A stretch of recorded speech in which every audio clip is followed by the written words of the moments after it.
నమస్కారం. నేను మీ రాజ్ కుమార్. కూటమి ప్రభుత్వం యొక్క కక్ష సాధింపు చర్యలు వ్యక్తుల నుంచి కాస్త వ్యవస్థల వైపు తిరుగుతోంది. దానికి ఉదాహరణ ఏంటంటే మన అనంతపురం జిల్లాలోని ఆర్డిటి సంస్థ యొక్క ఎఫ్సిఆర్ఏ లైసెన్స్ని, నిధులను సమీకరించాల్సిన ఎఫ్సిఆర్ఏ లైసెన్స్ని పునరుద్ధరించకుండా సస్పెండ్ చేయడం. గత కొన్ని సంవత్సరాలుగా అంటే అనంతపూర్ లోకల్ వాళ్ళకి, ఉమ్మడి అనంతపురం జిల్లా, కర్నూలు జిల్లా వాళ్ళకైతే బాగా ఐడియా ఉంటుంది. ఆల్మోస్ట్ రాయలసీమ ప్రజలందరికీ ఆర్డిటి సంస్థ సుపరిచితమే. గత కొన్ని సంవత్సరాలుగా అనంతపురం జిల్లాలో మరియు కర్నూలు జిల్లాలో వీళ్ళ సేవలు జరుగుతూనే ఉన్నాయి. వైద్యపరంగా కావచ్చు, విద్యాపరంగా కావచ్చు, క్రీడాపరంగా కావచ్చు, ఉమెన్ ఎంపవర్మెంట్లో కావచ్చు, ఫార్మర్స్కి చెక్ డ్యామ్స్ నిర్మించడంలో కావచ్చు, ఇట్లాంటి ఎన్నో కార్యక్రమాల్లో ఆర్డిటి ఇన్వాల్వ్ అయి ఉంది. అండ్ పేదలకు ఇల్లు కట్టడంలో కూడా కావచ్చు. ఒకప్పుడు ఏంటి, ప్రభుత్వ బడులకి బిల్డింగ్స్ కట్టి ఇవ్వడం కానివచ్చు. ఇట్లాంటి ఎన్నో కార్యక్రమాలు చేస్తూ అనంతపురం, కర్నూలు జిల్లాలో తనదైన ఒక ముద్రని సాధించుకుంది ఆర్డిటి సంస్థ. నిజానికి చెప్పాలంటే ఆర్డిటి సంస్థే లేకపోయి ఉంటే అనంతపురం జిల్లా తీవ్రమైన కరువు మండలంగా, తీవ్రమైన నిరక్షరాస్యత ఉన్న జిల్లాగా ఉండిపోయేది. ఇప్పుడు ఏంట్రా అంటే ఆర్డిటి సంస్థకి నిధులు విదేశాల నుంచి వస్తుంటాయి. విదేశాల నుంచి నిధులు సమీకరించుకోవడానికి ఎఫ్సిఆర్ఏ లైసెన్స్ అనేది ఒకటి ఉంటుంది.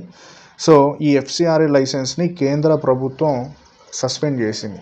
లైసెన్స్ రెన్యువల్ చేయకుండా సస్పెండ్ చేసింది. దీనివల్ల ఏమవుతుందిరా అంటే సంస్థ నడపడానికి కావాల్సిన నిధులు సమీకరించలేక, అంటే వేరే దేశాల నుంచి రావాల్సిన నిధులు రాక సంస్థ యొక్క కార్యకలాపాలన్నీ డిస్టర్బ్ అవుతాయి. దీనివల్ల చాలామంది ఎఫెక్ట్ అవుతారు. అది పైన సెంట్రల్ గవర్నమెంట్కో లేకపోతే ఈ ఎఫ్సిఆర్ఏ లైసెన్స్ సంబంధించిన అధికారులకు తెలుసో తెలియదో నాకైతే తెలియదు. కానీ ఇక్కడ నేను ఒక అనంతపూర్ జిల్లా వాసిగా, అనంతపూర్ జిల్లాలో ఆర్డిటి సహాయం పొందిన వ్యక్తిగా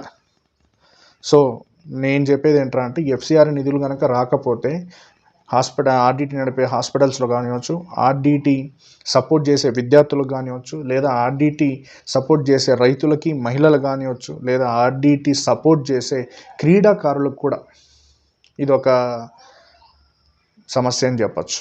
ఎందుకురా అంటే నిధులు కనుక సమీకరించకపోతే ప్రభుత్వం ఎటువంటి సహాయం చేయదు ఆర్డిటికి, అందరికీ తెలిసింది. అది స్వచ్ఛంద సంస్థ. వాళ్ళు నిధులు సమీకరించలేకపోతే నాణ్యమైన వైద్యం తక్కువవుతుంది. అలాగే కార్పొరేట్ కళాశాలలో లేదా ఎంబీబీఎస్ ఏదైనా సరే ఉన్నత చదువులు చదివే విద్యార్థులకి ఆర్డిటి సెట్ అని ఒక ఎగ్జామ్ నిర్వహించి వాళ్ళలో మంచి ఉత్తీర్ణత సాధించిన వాళ్ళకి వాళ్ళ చదువు అయిపోయేంత వరకు ఆర్డిటి తోడు ఉంటుంది. వాళ్ళకి కావాల్సిన బుక్స్ కానివచ్చు, స్కాలర్షిప్స్ కానివచ్చు, వాళ్ళ ఫీజెస్ కానివచ్చు, ఇవన్నీ చెల్లిస్తుంది. అది ల్యాక్స్లో అయినా సరే. అండ్ స్పోర్ట్స్ గురించి మీకు అందరికీ తెలిసిందే, ఆర్డిటి తరపున దాదాపు 8 ఒలింపిక్ మెడల్స్ వచ్చాయి మన దేశానికి.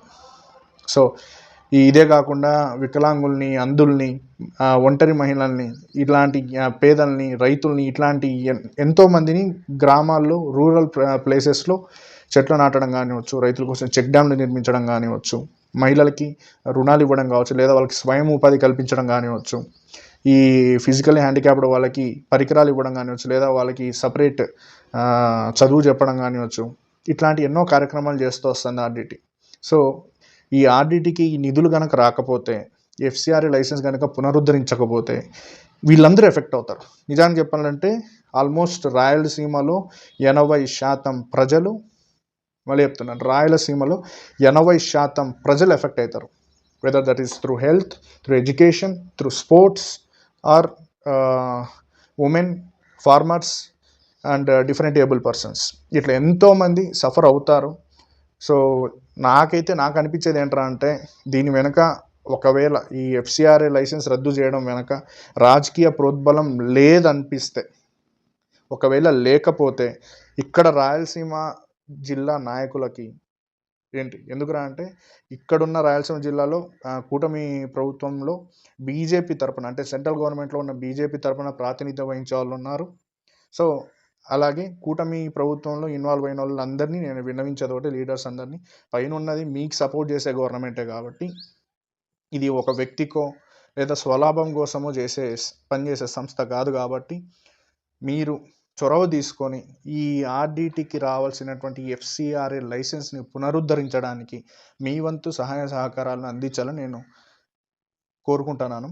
ప్రజలందరికీ, ఈ వీడియో చూస్తున్న ప్రజలందరికీ నేను విన్నవించేది ఏంటంటే వీడియో ప్రతి ఒక్కరికి షేర్ చేయండి. ఆర్డిటి సంస్థ గురించి, ఆర్డిటి సంస్థ చేసే పనులన్నిటి గురించి ప్రతి ఒక్కరికి తెలిసేలాగా చేయండి. ముఖ్యంగా ఆర్డిటి నుంచి సహాయం పొందిన ప్రతి విద్యార్థి, ప్రతి మనిషి, ప్రతి రైతు, ఆర్డిటి హాస్పిటల్స్లో వైద్యాన్ని ఉచితంగా పొందిన ప్రతి వ్యక్తి ఈ వీడియోని అందరికీ షేర్ చేయండి. ఆర్డిటి సంస్థ గురించి అందరికీ తెలియజెప్పండి. ఇప్పుడున్న సమస్య గురించి అందరికీ తెలియజెప్పండి. మీ వంతు సహాయాన్ని అందించండి. సహాయం అంటే డబ్బు సహాయం అవసరం లేదు. ఈ వీడియోని నలుగురికి షేర్ చేస్తే నలుగురికి ఏం జరుగుతుంది అనేది ఒక ఆలోచన అయితే వస్తుంది. సో తద్వారా మనం ప్రభుత్వం మీద ప్రెషర్ తెచ్చిన వాళ్ళం, ఒత్తిడి తెచ్చిన వాళ్ళం అవుతాం. సో దీనివల్ల ప్రభుత్వం కొంచెం చొరవ తీసుకొని ఆర్డిటికి పాజిటివ్గా అంటే ఎఫ్సిఆర్ లైసెన్స్ని రెన్యూ చేసేలాగా వాళ్ళ స్టెప్స్ ఉంటాయని నేను కోరుకుంటా ఉన్నాను. సో అందరికీ నేను అడిగేది ఒకటి, దయచేసి అందరికీ షేర్ చేయండి. సో ఇంకా మీకు ఆర్డిటి గురించి కావాల్సిన డీటెయిల్స్ ఏమైనా కావాలంటే rdtfef.org అని టైప్ చేస్తే వెబ్సైట్ మన గూగుల్లో సో దాని డీటెయిల్స్ అన్నీ వస్తాయి. సో దానికంటే నేను మీకు చెప్తున్నాను, దాదాపు 8 లక్షల పైగా మందికి ఆర్డిటి వైద్యాన్ని అందించింది. దాదాపు 70,000 కంటే ఎక్కువ మంది విద్యార్థులకు ఆర్డిటి తోడ్పాటుని అందించింది. దాదాపు 80,000 మంది, ఐ థింక్ సో 80,000 మంది పైగా స్పోర్ట్స్ పర్సనల్స్కి మన ఆర్డిటి సపోర్ట్ చేస్తుంది. దాదాపు 8 ఒలింపిక్ మెడల్స్ మన ఆర్డిటి తరపున మన దేశానికి వచ్చాయి. సో ఇదే కాకుండా 1600 పైన చెక్ డ్యామ్స్ నిర్మించింది. సో వేలల్లో లక్షల్లో ఇల్లు నిర్మించింది రాయలసీమ ప్రాంతాలను.